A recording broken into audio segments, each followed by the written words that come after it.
La Gran Pirámide, ubicada en la meseta de Giza en el Cairo. En 1977, el ingeniero y escritor Chris Dunn comenzó a formular una nueva y revolucionaria hipótesis. Esta séptima maravilla del mundo no era una tumba, sino una planta de energía. La hipótesis de Dunn era que el gas hidrógeno viajaba de la cámara de la reina a la cámara del rey.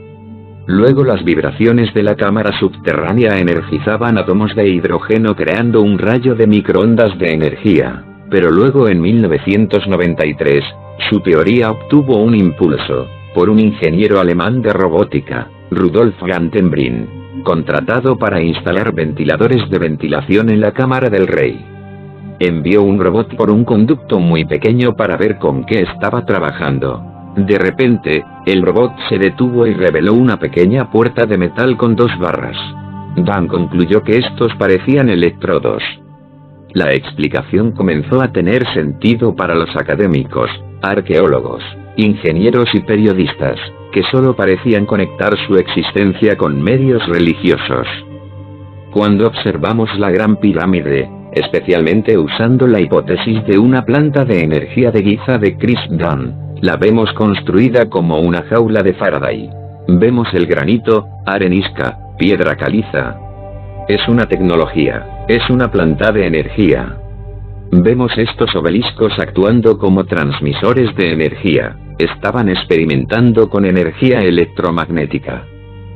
¿Energía electromagnética? Si la teoría de Chris mantiene peso, ¿cómo se construyeron los obeliscos que alguna vez adornaron la meseta de Giza? Puede apoyar esta teoría. La teoría de que los antiguos estaban creando y usando esta energía. Para responder, viajamos 44 kilómetros desde la meseta de Giza, donde encontramos la evidencia de un gran templo enterrado en la arena y olvidado por el tiempo. Al este del río Nilo, en la región norte del Gran Cairo, se encuentra el distrito egipcio conocido como el Matarella. Esta ubicación fue una vez una región dentro de la antigua ciudad de Heliópolis, una de las ciudades más antiguas del antiguo Egipto. Lo único que queda de este antiguo centro, es un obelisco que se erige como marcador de posición de lo que alguna vez fue una gran ciudad, dedicado al sol y al dios Ra. Un relato de la época de Ramsés III, en el siglo XII a.C., registra que en Heliópolis 12.963 personas trabajaban solo en el templo de Ra. ¿Qué tenían de especial este templo y el dios Ra? Puede que se desconozca el origen del templo original, pero los griegos lo llamaron Heliópolis y veneraron su antiguo poder al adoptar sus símbolos y su culto. Algunos de estos símbolos todavía lo usamos hoy en día.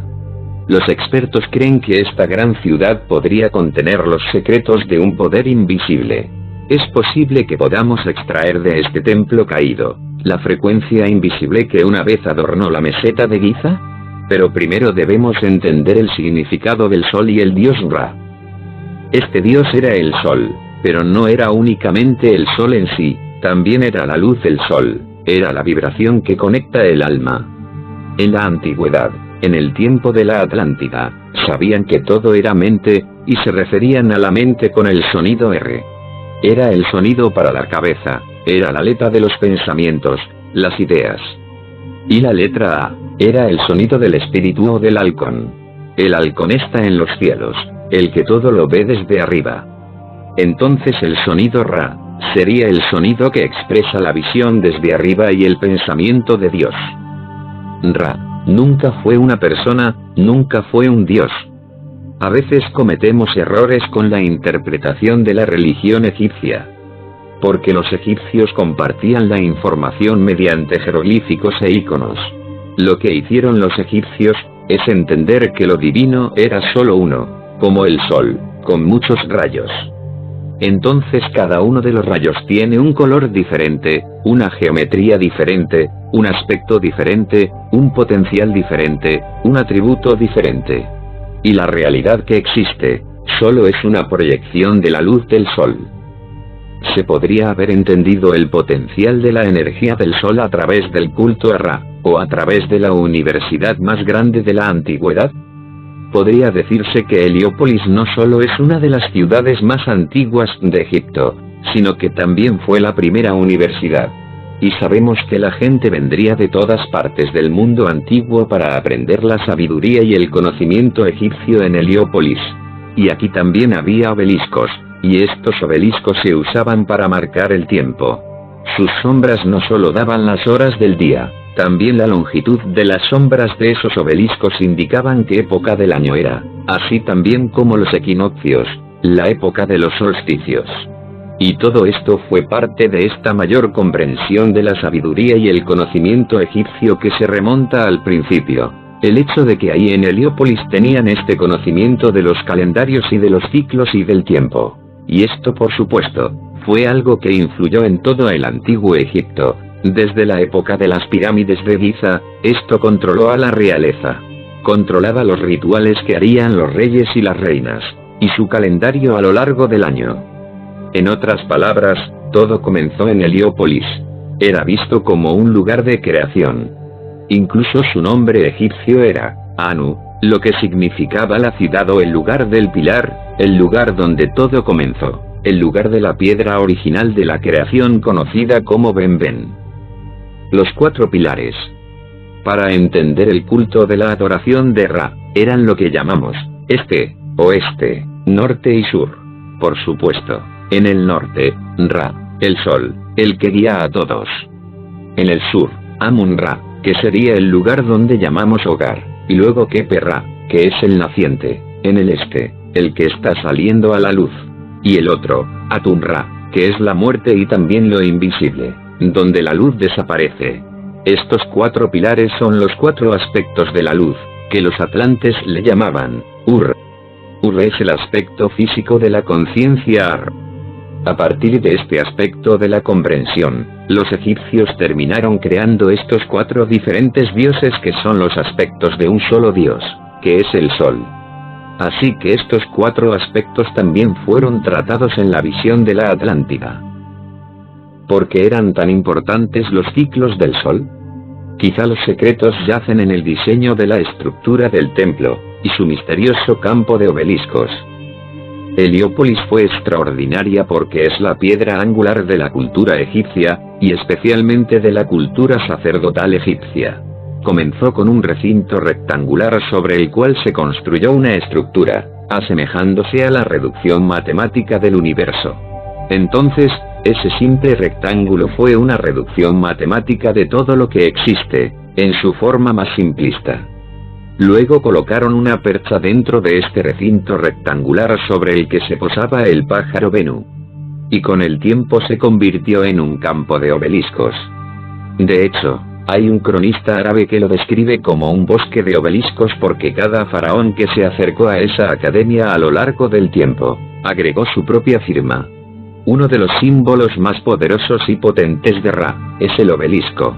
En el antiguo Egipto, los faraones siempre buscarían construir uno de estos enormes obeliscos, a veces de miles de toneladas, hechos de granito rojo, y se referían a ellos como barras solares o barras de energía que podrían canalizar el poder de Ra en la antigua civilización egipcia. ¿Podrían ser estos antiguos obeliscos haber sido más que un símbolo de Ra, un verdadero conductor de energía? Estos obeliscos se conectaban energéticamente, porque tenían metal en sus bases y agua debajo de ellos. El metal se metió en el agua y el centro de los obeliscos es de cuarzo, y todo esto era como un conductor de energía gigante. Eran como un símbolo de transporte, de comunicación. Los dioses vinieron de los cielos y estos obeliscos apuntaban hacia los cielos, trayendo energía hacia abajo y enviándola de nuevo hacia arriba. Si esto es cierto, ¿cómo conducirían la energía estos pilares de granito y cuarzo? El físico Nassim Haramein sugiere que los antiguos conocían una ciencia específica que solo puede entenderse estudiando los ciclos del Sol. El Sol, en sí mismo, es un evento de energía muy grande. El Sol en nuestro sistema solar es 99,9% de la masa del sistema solar. Todos nuestros planetas juntos no llegan ni siquiera al 1% de la masa del Sol. Por lo tanto, es un gran evento de energía que vemos todos los días. Estamos lejos de él, por lo que solo obtenemos un poco de su energía, pero sabemos que esa energía se puede convertir para producir efectos muy fuertes. Entonces vemos que en sus estructuras, en sus templos, captan el sol en cierta orientación para poder manipularlo de ciertas maneras, y producir así ciertos o algunos efectos energéticos. Es posible que los antiguos usaran estos campos de obeliscos hechos de cuarzo y granito para crear energía térmica, que luego se transforma en energía eléctrica. Si sabes algo sobre la forma y cómo interactúa con la piedra, te das cuenta de que los obeliscos son de hecho, diapasones finamente afinados. Si aceptas el argumento de que cada lugar sagrado sobre la faz de la Tierra, sin excepción, se construye no solo en las líneas que se cruzan de la red de energía de la Tierra, sino que las piedras en sí mismas están cableadas de cierta manera para dirigir esa energía de cierta manera, que ahora se puede medir. Los obeliscos en sí mismos, si se les ocurre mirar los restantes, son ligeramente diferentes. La energía térmica nos rodea. Puedes canalizarla como lo hace el sol, y cualquier cosa que reciba calor comenzará a vibrar. Entonces lo que sucede, es que comenzará a vibrar a nivel molecular y esta vibración es la frecuencia resonante. Los cristales como el cuarzo, harán lo mismo, porque estos cristales tienen la propiedad de transferir energía mecánica a energía eléctrica. Esta capacidad de pasar de una energía a otra tiene una característica interesante. Esta característica es que la frecuencia de resonancia de la oscilación es muy constante. Si estos obeliscos estuvieran oscilando desde el sol y creando energía, las placas de metal y el agua alrededor de los obeliscos podrían crear un condensador que cambiaría la energía mecánica en energía eléctrica. Esta oscilación no es autosostenible. Tienes que tener una especie de tanque de almacenamiento y ahí es donde entra el condensador. El tanque de almacenamiento funciona de manera que puedes sintonizarlo, para que puedas encontrar la frecuencia resonante exacta. Entonces el cristal y el condensador trabajan juntos.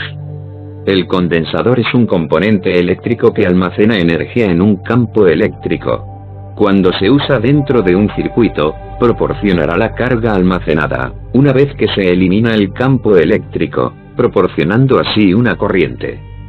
Si esto es cierto, ¿podrían los antiguos haber estado aprovechando este poder y dirigiéndolo hacia una fuente? Cuando se habla de distribución de energía, puedes usar cables metálicos para extraer energía o la corriente del condensador, y entregar esta energía a un receptor o carga distante. O podrías usar varillas interconectadas también en el camino, y aún sería una solución viable. ¿Pero hubo alguna evidencia de tal sistema?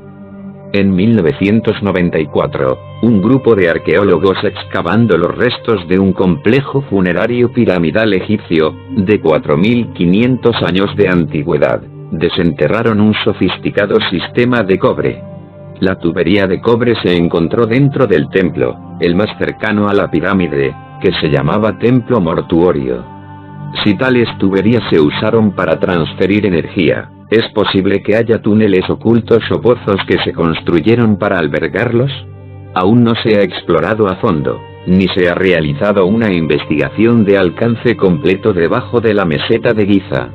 Sin embargo, este descubrimiento sugiere que en algún momento se usó un sistema de tuberías, ya sea para drenaje o energía debajo de la meseta de Giza. ¿Podrían los antiguos haber estado aprovechando la energía de estos obeliscos y enviándola a otras zonas? Ahora veremos otra conexión interesante. Los obeliscos que rodeaban el templo de Ra, representaban no solo a Ra y a su gran poder, sino que en realidad estaban apuntando hacia los cielos, hacia Sirio, donde se representaba el sol detrás del sol. Los rituales que se hacían en el templo de Ra, tenían todo que ver con la adoración al sol. Hubo iniciados que fueron entrenados en todo el trabajo energético, con el que Ra estaba asociado dentro de las pirámides. La pirámide tiene una fuerza energética, la energía baja a la tierra. De hecho, te lleva a túneles que están debajo de la pirámide que los antiguos construyeron. Actualmente podemos decir que Internet nos conecta a todos. Para ellos, Era como una especie de tecnología que los conectaba con el cosmos. Es otro tipo de tecnología, por supuesto, y es una tecnología que heredamos de Sirio. Por eso se construyeron las pirámides en este mundo. La mayoría de ellas fueron construidas durante el periodo de la Atlántida alrededor de la era de Virgo y la era de Leo, alrededor de los años 15.000 y 9.000 a.C. Pero la estructura, la planificación de cómo hacerlo, fue por la gente de Sirio. Si sigues el argumento de que toda la estructura del templo egipcio estaba prácticamente prediseñada, que ya había un plan establecido, resulta que cuando observas el ascenso del cinturón de Orión, si sigues buscando la trayectoria, ves a Sirio elevándose sobre el horizonte, eso coincide exactamente con la posición de Heliópolis donde está hoy. Acabamos de empezar a ver todas las conexiones que este templo parece tener con las pirámides en la meseta de Giza. ¿Podrían los seres de otro mundo haber conectado el templo y las pirámides a Sirio, para que recordemos quién diseñó la meseta de Giza? ¿O estaban conectando el gran poder de este templo a las pirámides para mostrarnos cómo funcionan en armonía?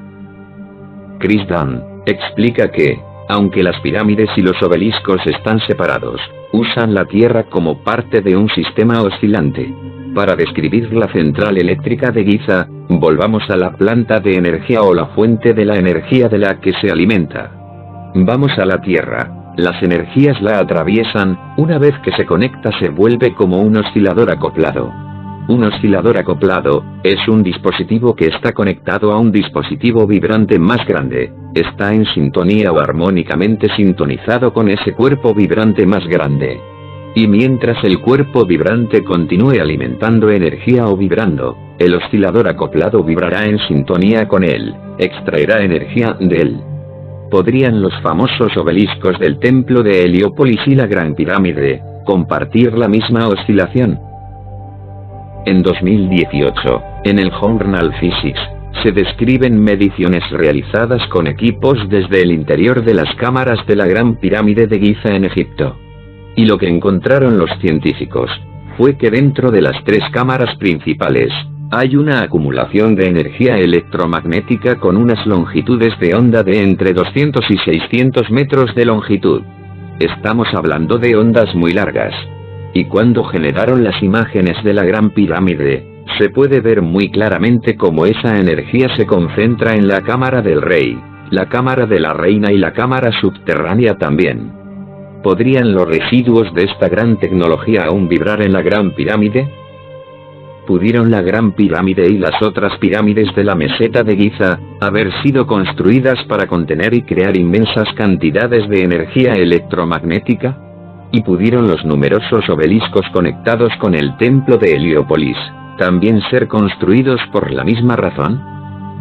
Si fuera así, ¿podría este gran símbolo de Ra haber sido la fuente de un gran poder? Es posible que la conexión con Sirio indique que la gran infraestructura de la meseta de Giza fue construida por seres de otro mundo para crear un sistema que influiría en la humanidad a través de frecuencias. Desde los albores de los tiempos, la humanidad ha considerado al Sol como el creador. Su imagen se transformó con el tiempo para crear tal poder. Un poder que parece hemos perdido. Si el hombre común redescubriera el conocimiento antiguo y el significado de nuestra relación con el Sol, tal vez algún día, nosotros también entenderemos que lo que recibimos de esta masa ardiente de energía, a millones de kilómetros de distancia, va mucho más allá de la simple alimentación biológica. Es algo que se puede aprovechar y utilizar para hacer avanzar a la sociedad. Podría ser simplemente la fuerza invisible que puede cambiar el estado del mundo.